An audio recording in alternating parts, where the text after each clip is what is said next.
Hi, Chris McClune here for FDIC International 2024. I'm at the Safe Fleet booth. I'm with Jason Whitmire, and he's going to talk to us about the FRC Radiant lighting that's brand new for the show. Jason? So, thanks, Chris. Our new lighting series is called our Radiant series. It comes in 3 versions so that you have your pole mount or a pole mount in a much brighter version. So we start at 15,000 lumens. We offer the brightest light in the industry at 32,000 lumens. And then surface mounted on a fire truck is our Lux series, which is 22,000 lumens. Now, a couple things that are different with this light. Traditionally, you would have to specify, do I want 12 volt DC, 24 volt DC, 120 AC, 240 AC. The way these lights work, you just choose DC or AC. The power supply can handle either of the powers. So we've made it a little less confusing for the end user, for the OEM building a truck. When it comes to our Radiant series, all the technology is in this lens. This lens is what gets light out and down to the ground. You want an even pattern on the ground. You don't, when you see a light at night and we turn one of these on, which we're not going to do to you right now on camera, but when we turn one of these on, you want to see a light spread everywhere evenly on the ground. You don't want to see hot and dark spots. The other thing that's really important to know with lighting is sold based on the number of lumens. So you see here 32,000 lumens, 15,000 lumens. That is the raw lumens that are in the light. What comes out of the light, a lot of times people don't tell you, and that's the little sales trick. So you always want to ask, how efficient is the light? This is the most efficient light on the market. 90% of those lumens are going to make it out of this light onto the ground, giving you better scene lighting on scene. Now we are at the Elkhart brass section of the Safe Fleet booth. This is a brand new intake valve just introduced this year at FDIC International 2024. I'm here with Andy Plofkin, who's going to take us through the features and benefits of this valve. Andy? Yeah, so we'll start in the back here with the actual coupling. We ended up doing a tri-lug on here that we can go ahead and grab it with a spanner wrench, or we can tap on it with a mallet or even a bowling pin like most people do in the Midwest.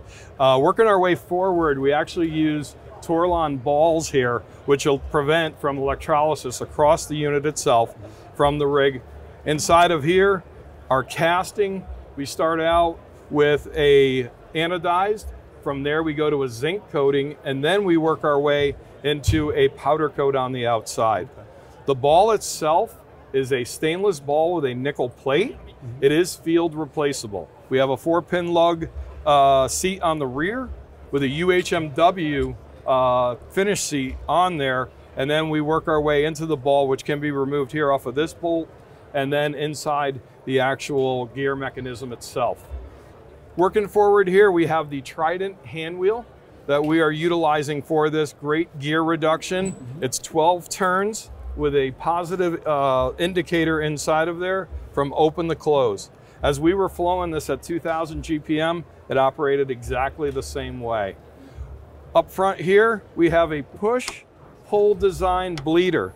This bleeder can be operated on one side with a barbed fitting coming down, or we go ahead and have an open on this side that we can run 2 openings on this and get rapid release of our air coming into that. Up front, PRV that we can change from 75 to 250 PSI with a 5/8 socket on the front end there.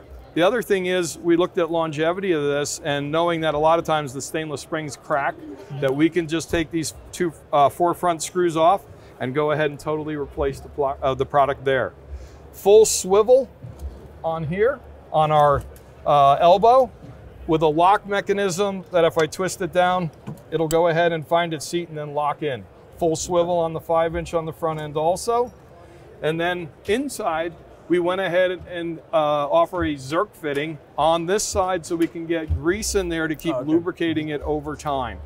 Other than that, we will have a left-hand configuration, right-hand configuration. We'll have a straight version also available.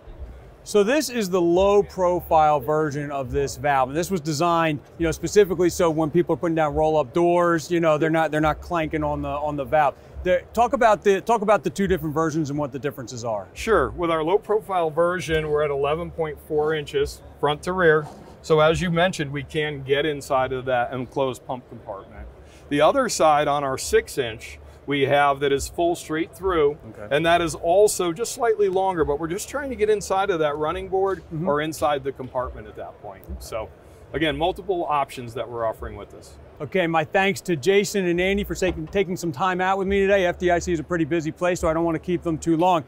Andy, if anyone needs to learn more about the two products we talked about in this video or any of the Safe Fleet products, how can they reach you? So they can go to safefleet.net or they can go to the Elkhart Brass site and be able to get any information on any of the products that we offer, and they'll be able to find this directly on there. We also would not launch the product until we had something finished already. So we have been taking orders for about 2 weeks now on these. Okay, great. Well, again, this has been Chris McClune at FDIC International 2024. Have a good one and stay safe.